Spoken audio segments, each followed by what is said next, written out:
बोलो अम्बे रानी महारानी की जय। छठा अध्याय धूमलोचन का वध। ऋषि मेधा ने कहा, देवी की बात सुनकर दूत क्रोध से भरा हुआ वहां से असुरन के पास पहुंचा। सारा वृत्तांत उसे कह सुनाया। दूत की बात सुन असुरन के क्रोध का पारावार न रहा। उसने अपने सेनापति धूमलोचन से कहा, धूमलोचन तुम अपनी सेना सहित शीघ्र वहां जाओ और उस दुष्टा के केसों को पकड़कर उसे घसीटते हुए यहाँ ले आओ। यदि उसकी रक्षा के लिए कोई भी खड़ा हो, चाहे वह देवता, यक्ष तथा गंधर्व ही क्यों न हो, उसको तुम अवश्य मार डालना। महर्षि मेधा ने कहा कि शुंभ के इस प्रकार आज्ञा देने पर धूमलोचन 60,000 राक्षसों की सेना लेकर वहां पहुंचा और देवी को देख लड़का कहने लगा, अरे तू अभी तक शुंभ निशुंभ के पास चल। यदि तू प्रसन्नतापूर्वक मेरे साथ न चलेगी तो मैं तेरे केसों को पकड़कर घसीटता हुआ तुझे ले चलूंगा। देवी बोली, असुरेंद्र का भेजा हुआ तेरे जैसा बलवान यदि बलपूर्वक मुझे ले जाएगा तो ऐसी दशा में मैं क्या कर सकती हूँ। महर्षि मेधा ने कहा, ऐसा कहने पर धूमलोचन उनकी ओर लपका, किंतु देवी ने उसे अपनी हुंकार से ही भस्म कर डाला। यह देखकर असुर सेना क्रुद्ध होकर देवी की ओर बढ़ी, परंतु अंबिका ने उन पर तीखे बाण और शक्ति फर्शों की वर्षा से आरंभ कर दी। इतने में देवी का बाण भी अपनी ग्रीवा के बालों को झटकता हुआ और बड़ा ही भारी शब्द करता असुर सेना में कूद पड़ा।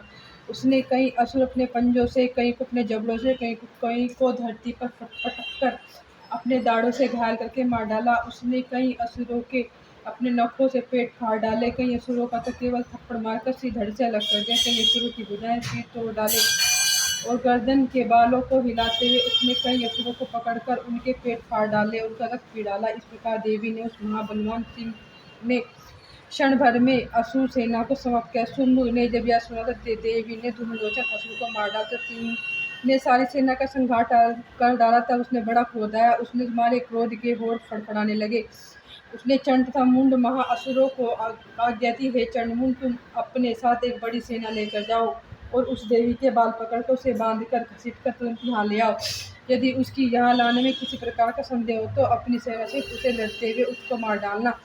जब तक वह दुष्टा और उसका सिंह दोनों मार जाए तब तक ही उनको बांधकर यहाँ ले आना।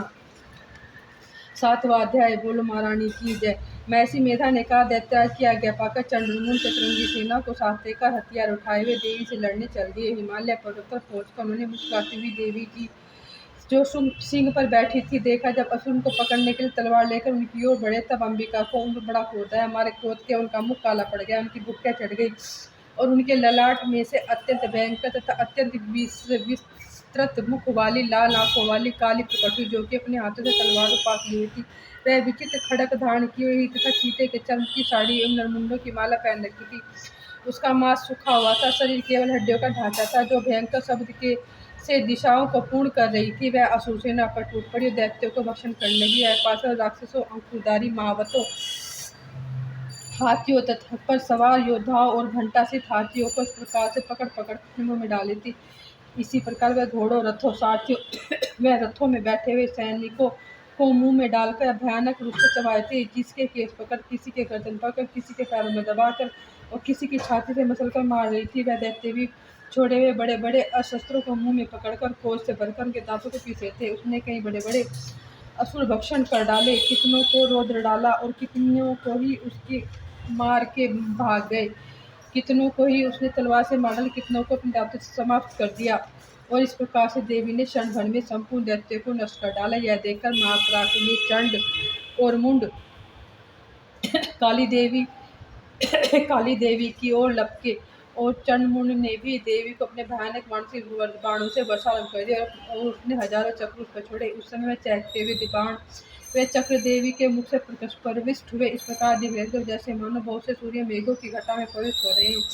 इसके पश्चात भयंकर सशक्त काली ने अत्यंत जोर से बलकर विकट अट्टहास किया। उसका भयंकर मुख देखा नहीं जाता, उसके मुख से श्वेत दांतों की पंक्ति चमक रही थी। फिर उसने तलवार को हाथ में लेकर हूँ शब्द कहकर चंडमुंड के ऊपर आक्रमण कर का सिर काट डाला। चंड के मारा हुआ देखकर मुंड देवी की ओर लपका, परंतु क्रोध से भरकर उसे अपनी तलवार से यमलोक पहुंचाया। चंड और मुंड को मरा हुआ देखकर उसकी बाकी बची सेना वहां से भागी। इसके पश्चात काली चंड और मुंड को कटे हुए सिरों को लेकर चंडिका के पास गई। प्रचंड अट्टहास के साथ कहने लगी, हे देवी, चंड और मुंड दो महादैत्यों को मारकर तुम्हारी भेंट कर दिया। अब शुंभ और निशुंभ को तुम संवेद करना। महर्षि मेधा ने कहा, वहां लाए हुए चंड और मुंड के सिरों को देखकर कल्याण में चंडी ने काली से मधुर वाणी में कहा, हे देवी, तुम चूंकि चंड मुंड को मेरे पास लेकर आया तो संसार में चामुंडा के नाम से तुम्हारी ख्याति। बोलो चामुंडा देवी की जय, बोलो काली देवी की जय, भद्रकाली की जय, जय हो महारानी की, जय हो अम्बे रानी की।